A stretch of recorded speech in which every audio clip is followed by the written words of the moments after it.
So today we are going to discuss about Hindi, right. Hindi के बारे में आज हम लोग पढ़ेंगे। हिंदी का एक चैप्टर हम लोग कबीरदास पढ़ चुके थे और आज के क्लास में जो है हम लोग तुलसीदास जी के बारे में पढ़ेंगे। तुलसीदास जी के बारे में दो चीज पढ़ना है, दोहावली और केवट प्रसंग, है ना। यहाँ पे दो चीज पढ़ना है, तो सबसे पहले हम दोनों चीज को ही अच्छे से पढ़ेंगे, लेकिन सबसे पहले हम लोग तुलसीदास जी के बारे में थोड़ा समझे, क्योंकि एग्जाम में तुलसीदास जी से भी बहुत सारा क्वेश्चन पूछा जाता है। सो कुछ हम तुलसीदास जी के बारे में, जैसे हम कबीरदास जी के बारे में बताए थे तुम लोग को, ठीक उसी तरीके से हम लोग थोड़ा समझते हैं तुलसीदास जी के बारे में। तो तुलसीदास जी के बारे में अगर थोड़ा देखें तो तुलसीदास जी एक ऐसे कवि हुए ना, एक ऐसे व्यक्ति हुए हैं, एक ऐसे कवि हुए हैं जो मतलब बहुत कम ऐसा कवियों को जो है हम लोग देख पाते हैं। तुलसीदास जी के बारे में अगर कहा जाए तो तुलसीदास जी कबीरदास जी से बिल्कुल अलग थे, एकदम 360 डिग्री क्या थे, अलग थे। तुलसीदास जी सगुन भक्ति धारा के सबसे सर्वश्रेष्ठ कवियों में से एक कवि। अब तुम लोग बोलोगे कि सगुन भक्ति धारा क्या है? सगुन भक्ति धारा उस भक्ति धारा को कहा जाता है जहां पे जो कवि ईश्वर और अपने आराध्य को भक्ति के माध्यम से, प्रेम के माध्यम से पाने की कोशिश करते हैं। सो वैसे कवि जो है अपने आप को सगुन भक्ति धारा के कवि कहते हैं। और सगुन भक्ति धारा में दो तरीके का धारा होता है, एक होता है राम भक्ति धारा, एक होता है कृष्ण भक्ति धारा। राम भक्ति धारा उस भक्ति धारा को कहा जाता है जिसमें कवि आते हैं और वे अपना आराध्य, अपना प्रभु, अपना परमात्मा केवल राम को ही मानते हैं और राम को ही केंद्र बनाकर अपने कविता लिखते हैं। राम ही उनके जीवन का एकमात्र आराध्य है, उनको ही पूजा पाठ करते हैं और उनको ही पाने की आकांक्षा रखते हैं। तो ऐसे कवियों को राम भक्ति धारा के कवि कहा जाता है। और राम भक्ति धारा में, यानी राम के भक्ति में, अगर इस संसार में सबसे ज्यादा अगर कोई भक्ति किया है, सबसे सर्वश्रेष्ठ भक्ति अगर किसी का है तो एक ही व्यक्ति का है, वो है गोस्वामी तुलसीदास। माना जाता है कि गोस्वामी तुलसीदास जी एकमात्र ऐसे कवि हुए हैं जिन्हें राम की प्राप्ति, राम का दर्शन हुआ है। एक ऐसे कवि जिनको राम की दर्शन प्राप्त हुई है ना। तुलसीदास जी का एक सबसे बड़ा यही विशेषता है कि तुलसीदास जी राम भक्ति धारा के सबसे सर्वश्रेष्ठ कवियों में से एक कवि माने जाते हैं। लेकिन ये जो राम भक्ति करने तक का जो सफर है बड़ा ही रोमांच से भरा हुआ है, बहुत रहस्य से भरा हुआ है। तुलसीदास जी का जीवन जो है, जिस तरीके का इनका राम भक्ति, राम के प्रति प्रेम है, उसी तरीके का इनका बचपना भी उससे ज्यादा कहीं क्या है, पीछेड़ा है, मतलब थोड़ा पेचीदा है। क्या है, थोड़ा इनके बचपना को हम लोग समझते हैं। ये जो तुलसीदास, गोस्वामी तुलसीदास राम के इतने बड़े भक्त, राम के इतने बड़े भक्त बन गए, ये सफर कैसे शुरू हुआ? तो ये सफर ऐसे शुरू होता है कि इनका जन्म 1532 में उत्तर प्रदेश में होता है और जन्म जो होता है आम बच्चों से अलग होता है। ये बाकी सारे बच्चों से इनका जन्म अलग होता है, ये बाकी बच्चों से जो है थोड़ा हट के थे, है ना। इनके बारे में बहुत सारी क्या है, मिथ्या बातें हैं। इनके बारे में बहुत सारा क्या है, रहस्यवादी बातें हैं। इनके जन्म से लेकर इनके जन्म से लेकर उनके बचपना में बहुत सारा इनके साथ कुछ हुआ। जैसे हम लोग बताते हैं कि जब ये पैदा होते हैं तो इनका जन्म जो है एक सूर्य ब्राह्मण परिवार में होता है।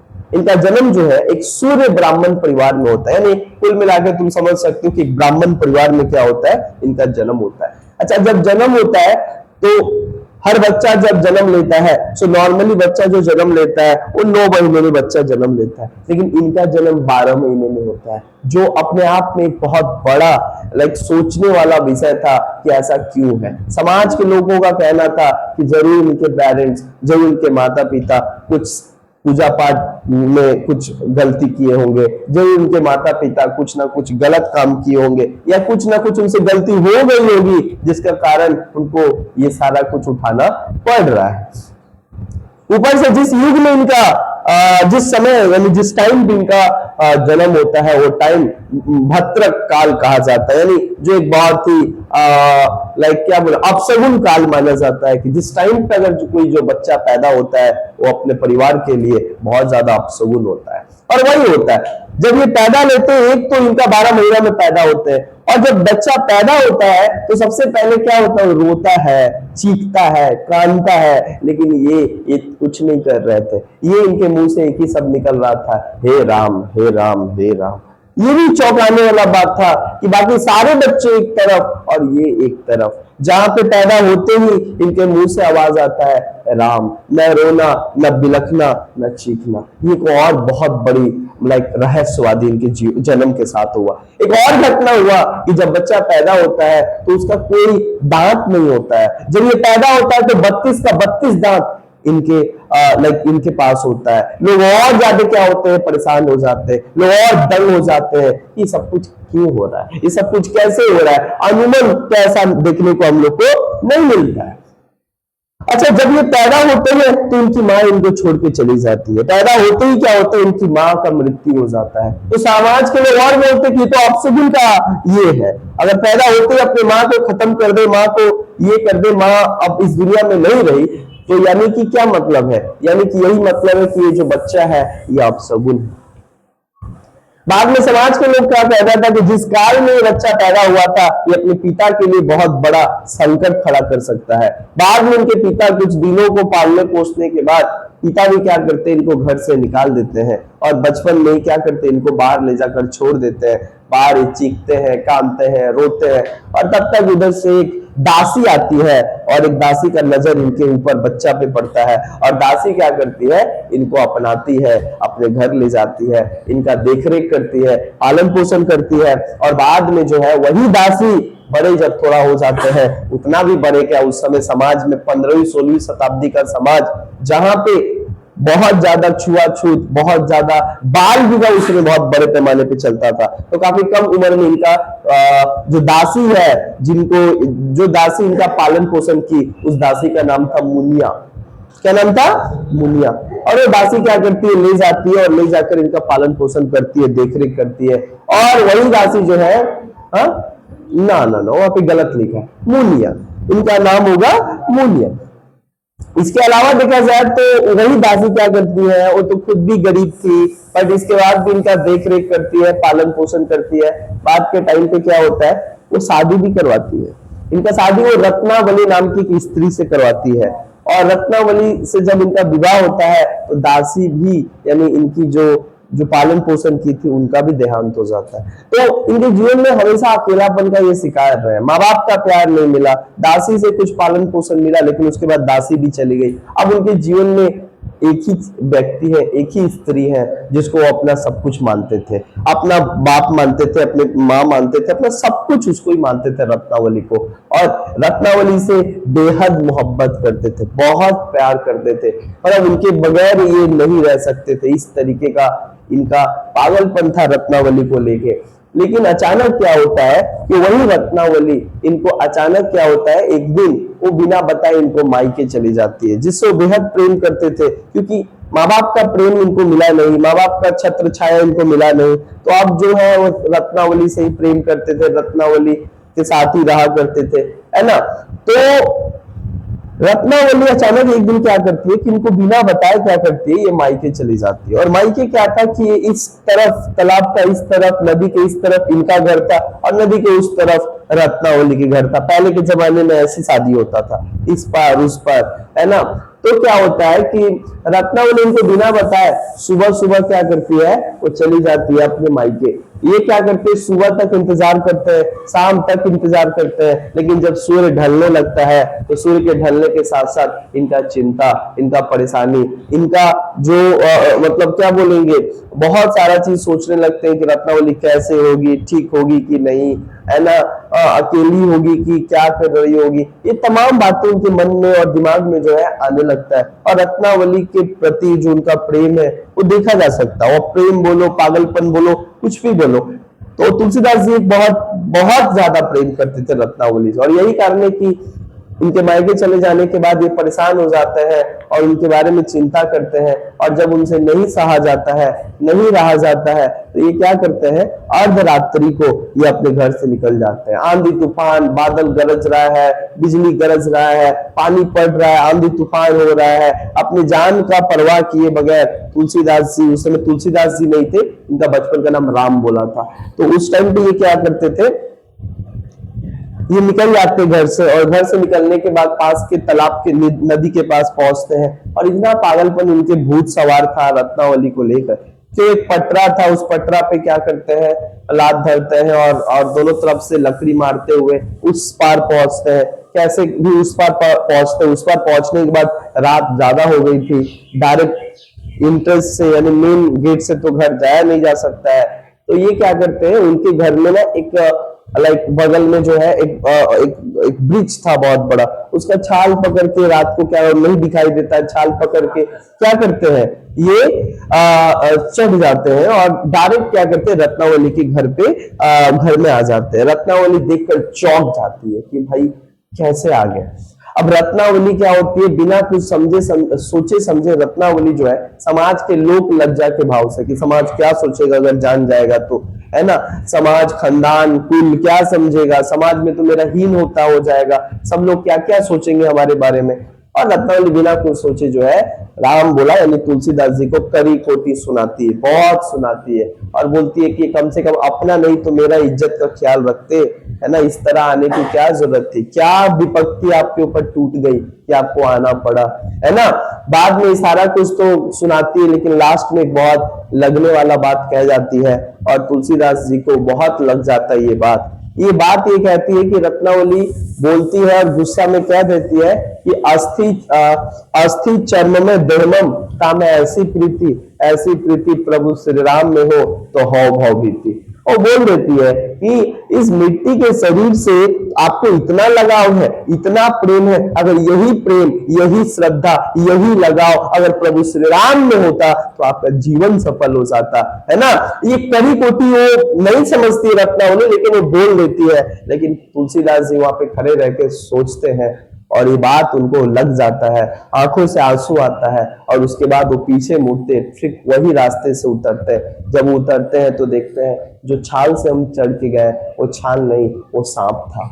जब वो नदी के पास जाते हैं तो देखते हैं जो पटरा से हम आए थे पार करके वो पटरा नहीं, वो लाश था। और उसके बाद जब उस पार हो जाते हैं तो दर दर भटकते रहते हैं, खूब रोते हैं, खूब अपने आप को कोसते हैं कि जिसके लिए मैंने इतना प्रेम किया उसने ही मेरे साथ ये सब कुछ किया। और वहां पे जो है भटक रहे थे, तब तक एक वहां पे साधु गुजर रहे थे जिनका नाम था नरहरि दास, और नरहरि दास इनको बड़े उदास होते हुए देखते हैं तो इनके पास आते हैं और इनसे पूछते हैं कि पुत्र क्या हुआ, क्या समस्या है, क्या सोच रहा है, क्यों उदास है। और उसके बाद ये अपने जीवन की सारी समस्याओं को कहते हैं, और उसके बाद नरहरि दास उनकी बातों को समझते हैं, सुनते हैं, और इनको अपने साथ क्या करते हैं, अपने साथ गुरुकुल ले जाते हैं। और वहां पे बोलते हैं सूत बनितादि जानी स्वागत रथ न करी मेघ सभी थे। बोलते हैं कि संसार में कोई किसी से प्रेम नहीं करता है मेरे दोस्त, है ना, सब कोई अपने स्वार्थ के लिए दूसरे से जुड़ा हुआ है। जब तक उनकी स्वार्थ की पूर्ति हो रही है तब तक वो आपके साथ है, जिस दिन उनकी स्वार्थ की पूर्ति खत्म आपको भी त्याग देंगे। अब बोलते हैं अब तो तुम ठोकर खा ही गए हो, अब तो तुम समझ ही गए हो सच्चाई जीवन की, तो अब अपना जीवन को प्रभु श्री राम में लगा दो, राम में लगा दो। ये परमार्थ है, ये केवल भला करना जानते हैं, ये केवल सबको सुख रखना जानते हैं, ये सबका केवल हित करना जानते हैं। इनके अंदर किसी भी तरीके का कोई छल कपट नहीं है, किसी भी तरीके का इनके अंदर मतलब क्या बोलेंगे, जेलस नहीं है, कभी किसी को दुख नहीं देते हैं। ये तमाम बातें जो है ये सिखाते हैं नरहरि दास, और उसके बाद राम कथा सिखाते हैं, राम के भक्ति बारे में बताते हैं, और ये भक्ति करते हैं और 7 साल कंटिन्यूअस बैठकर राम की भक्ति करते हैं, और अपना पूरा जो ध्यान है वो भक्ति पे रखते थे, और उसके वो संसार के हर मोह माया बंधनों से मुक्त हो जाते हैं। और उसके बाद क्या करते हैं, एक रचना करते हैं रामचरितमानस। अब यहाँ से राम बोला से वो तुलसीदास जी का सफर तय होता है, और वहां से इस तरीके का वो व्यक्ति बन जाते हैं, संसार के सभी मोह माया से त्याग, बंधनों से अपने आप को अलग कर देते हैं, और अपना जीवन प्रभु श्री राम और सीता के भक्ति में क्या करते हैं, लगा देते हैं। और उसके बाद एक के बाद एक रचना करते, और वो रचना आज हमारे मंदिरों में, आज हमारे पाठों में हम लोग आज अगर राम के बारे में जानते हैं तो उसका सबसे बड़ा क्रेडिट, अगर सबसे बड़ा अगर व्यक्ति है जिसके कारण आज हम राम के बारे में इतना कुछ जानते हैं, बचपना जानते हैं, भगवान बनने तक का सफर जानते हैं, अयोध्या नगरी जानते हैं, और चाहे वनवास हम जानते हैं, ये सब कुछ एक ही व्यक्ति के कारण हो पाया, और वह गोस्वामी तुलसीदास। तो माना जाता है एक व्यक्ति इतना सब कुछ कैसे लिख सकता है अगर वो न जानता है, न देखा है, न जानता है। तो माना जाता है, कई सारे कवि ये दावा करते हैं कि तुलसीदास जी को प्रभु श्री राम का दर्शन और साथ साथ उनका दर्शन हुआ है, और उसके बाद उनको एक दिव्य शक्ति मिली, दिव्य ज्ञान मिली, और उसके बाद वो तुलसीदास जो है तुलसीदास बने। और क्या करते हैं, राम के बारे में ये तमाम बातें क्या करते हैं, लिखते हैं। इसके अलावा देखा जाए तो तुलसीदास जी की प्रमुख भाषा अगर देखा जाए तो इनकी सबसे प्रमुख भाषा अवधी था। कई बार ब्रज में भी लिखा करते हैं, लेकिन इनकी जो प्रमुख भाषा है, जैसे कबीरदास जी की एक प्रमुख भाषा शुद्ध कड़ी, पंचमेल खिचड़ी है ना, तो उसी तरीके से तुलसीदास जी की एक सबसे प्रमुख भाषा क्या है, अवधी। ये अपने रचनाओं में राम और सीता के प्रति इस तरीके का प्रेम दिखाते हैं कि उनको हर जगह राम, हर चीज में, हर व्यक्ति में और राम को देखते हैं, हर लोग में वो राम और सीता को देखते हैं, और हर जगह उनका हाथ ऐसे आ जाता है। और इस तरीके का प्रेम, इस तरीके का अटूट प्रेम, इस तरीके का चाहत आराध्य के प्रति शायद ही इस संसार में कोई राम के प्रति ऐसा रखा हो, है ना। तो यहां पे वही बात बताया जा रहा है, इनकी कुछ बहुत सारी प्रमुख रचना है, जैसे रामचरितमानस इनकी सबसे प्रमुख रचना है। उसके बाद अगर बताया जाए विनय पत्रिका, जिसमें वो अपना भक्ति बताते हैं कि प्रभु श्री राम के प्रति किस तरीके की भक्ति होनी चाहिए। इसके अलावा वो और एक रचना लिखते हैं जिनका नाम है कवितावली। कवितावली नाम का एक भी रचना क्या करते हैं। इसके अलावा कवितावली के साथ साथ एक और रचना करते हैं जिनका नाम उनका क्या है, किष्किंधा कांड, दोहावली, कई सारी रचनाएं ये क्या करते हैं। और इस तरीके से जो है एक तुलसीदास जी की पूरी जीवन शैली हम लोग देखने को मिलता है। और हम लोग इस चैप्टर में दो चीज है, एक है दोहावली और एक क्या है, एक है हमारा केवट प्रसंग। तो हम लोग अब क्या करेंगे, अलग अलग तरीके से हम लोग दोहावली और केवट प्रसंग को पढ़ने की कोशिश करेंगे और जानने की कोशिश करेंगे कि इन सब में उनकी क्या क्या व्याख्या है। ठीक है, सो आगे बने रहिए। Thank you so much.